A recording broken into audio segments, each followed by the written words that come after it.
How do they do it? Why do they do it? Riding and crashing and riding and winning and always faster and faster and faster. Hi everybody, and welcome back to the channel. Look, we want to do something a little different, and we want to start looking at the 2025 Motogp season. Each week we'll, come on and make some comments about the race, the qualifying, and see how the various factories are performing. Should be an exciting year this year. But I wanted to start off with just some observations about the pre-season, and in particular Aprilia. Now look, KTM have dominated the headlines. We've seen them in their receivership problems, trying to raise funds. Will they or won't they race? But that's really not the topic for today. That's been talked to and talked to death. Excuse me. But I want to talk about Aprilia, and in particular what it's needed, what they're going to need to do. So look, to win a championship, you have to have a championship team behind you. I'm not saying that Jorge Martín is going to win the championship this year. In fact, I have no idea about that at this point. We might look at some predictions at the end of this episode. But I want to talk about the fact that, Aprilia have always been a little bit off the pace in terms of being a top-level works factory team. There's always this perception in and around that perhaps they're not quite there. And this year, maybe there was going to be a change. They wrote the check and they got Jorge to come and join them. But then what happened? So what I want to talk about is what I believe is one of the, up there with one of the worst mismanagement it should really be in recent times, and what happened. Now, in the pre-season, how they've handled Jorge Martín in particular. That's what I want to talk about today. Now, it's really something that you've got to stop and think about. So let's outline what happened to date. Okay, pre-season Malaysia, Sepang. He goes out on a medium tyre on what was a coolish track temperature for Malaysia. I mean, it's a hot track. Anyone who's been there, I've been there myself for 3 or 4 occasions. It's normally stifling hot when the race is on in November. So they're testing there in, Feb. And so he goes down. Okay. So what do? They leave the medium tyre that was on the bike when he had his first crash. And we all know that once you've heated up a tyre, when you reheat it, it's not going to be necessarily the same.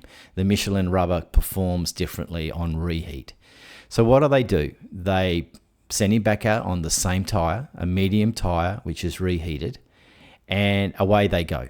And of course, the inevitable happens. He has the big high side. You've probably seen the photos, and I would describe that as a shocking decision. Whether they want to turn around and try to blame Michelin and look at the data and say that the temperature of the data was this, and then Michelin have come back and said, well, the carcass of the tyre was obviously lower than it should have been. But anyone who understands anything, you've got your prized asset. And the argument was, well, we've got a limited supply of soft tyres. Well, I just think when you've got the World Championship, you're running the number one on the bike, is this really the time to start worrying about tyre allocation? It may have been a basis for that, but I don't believe so.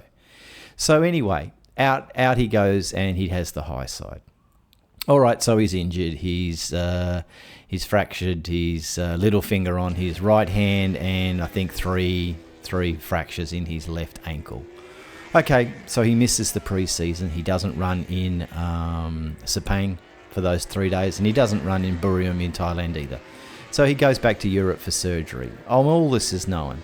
Then we hear that he's had another incident where he's gone out to ride and he's crashed in some way. The information's limited, but he's basically chucked it down the road.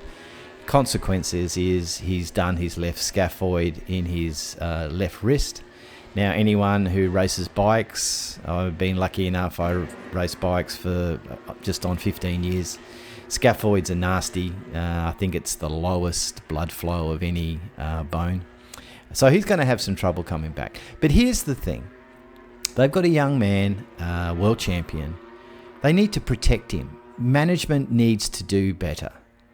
I can't understand why he was let out to ride again. Now, you're probably thinking, well, Marc Marquez did the same. He broke his arm. They came back. He got it pinned, and then of course he had to kind of come back, and it was done that. But you've got to make the hard decisions. These young men, they want to ride. Now the fact is that he was allowed to ride, and now we've got the situation whereby he's thrown it down the road, and he's now got injured left wrist, injured right hand, and an injured left ankle. Now, surely the approach should have been by Aprilia management to say, no, Jorge, don't. Let's get you back on the proper GP Aprilia. Let's go to Buriram and let's just take those times, those qualifying sessions as a practice. Don't ride now, take the extra week. Even though he wanted to ride, all riders want to race. They all want to go out. But this is where management has to step in. And this is where Aprilia has failed. And they failed at the first hurdle. This is the first opportunity they've had in the MotoGP era. I mean, of course, Aprilia very successful in the 250s cc back in the day, and also the 125s. The first time that they've been able to make this choice, and they've made the wrong one. So anyway, I kind of had to stop and just make these thoughts, because you've got the tyre being reused, but you're not controlling and managing your rider. A management need to do better. Riders will always want to race. Like, there's a history of riders soaring off casts, coming back. They're always past fit for race, the medical checks at the circuit and so forth. So that's what I really wanted to just put out there today. But I also wanted to ask the question, and look, I'd love your thoughts on this, but what are they going to do from here? Do you think that they've learned their lesson? Or really, is this part of the reason that Aprilia hasn't made that final step? Espargaro, Vinales, last year, you can make it that. I'm going to talk about Vinales more soon and my thoughts on that. But is this just a one-time or a two-time disaster for Aprilia? Or is this going to be something that is going to haunt them throughout the season? We've seen in previous years, they can't go to a flyaway race. Every time they're doing well in the championship, as soon as the flyaways come, they fall off a cliff. So anyway, what I'd like to do is just put this down on paper for now. And then I also want to talk about a little bit about your thoughts, and I'd love to hear. So I'm sitting here in Thailand, and it's a Thursday. Hopefully this will get out today at some point on the channel.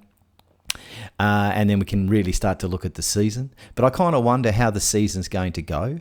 And I was thinking about how we might look at trying to look at how the season might pan out.